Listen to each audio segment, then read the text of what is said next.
Vincent Malloy is 7 years old. He's always polite and does what he's told. For a boy his age, he's considerate and nice.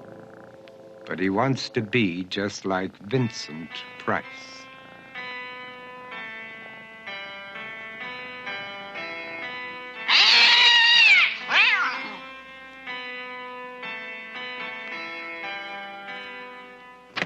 He doesn't mind living with his sister, dog, and cats, though he'd rather share a home with spiders and bats.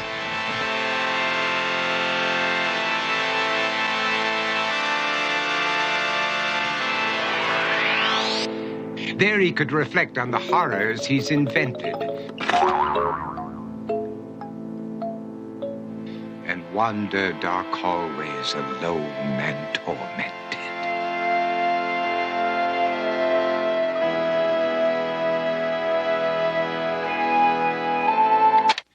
Vincent is nice when his aunt comes to see him, but imagines dipping her in wax for his wax museum.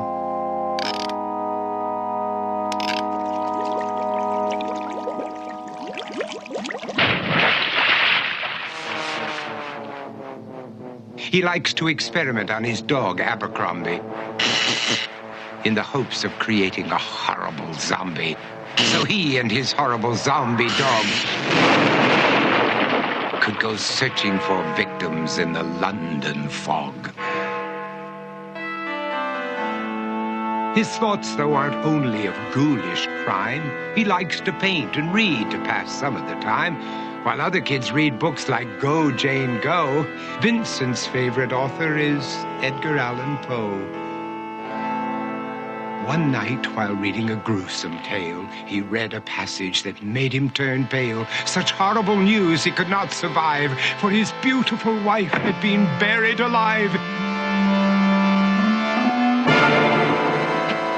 He dug out her grave to make sure she was dead, unaware that her grave was his mother's flower bed. His mother sent Vincent off to his room. He knew he'd been banished to the Tower of Doom, where he was sentenced to spend the rest of his life alone with the portrait of his beautiful wife. While alone and insane, encased in his tomb, Vincent's mother burst suddenly into the room. She said, "If you want to, you can go out and play. It's sunny outside and a beautiful day."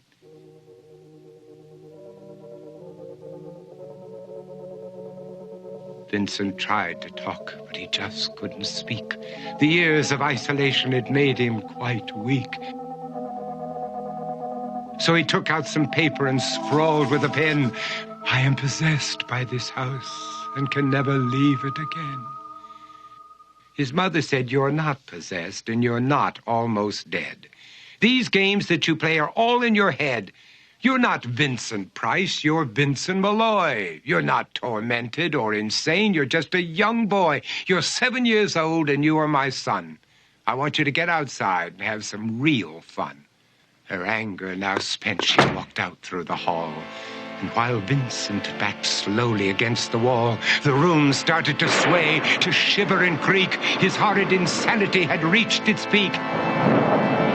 He saw Abercrombie, his zombie slave, and heard his wife call from beyond the grave. She spoke from her coffin and made ghoulish demands, while through cracking walls reached skeleton hands.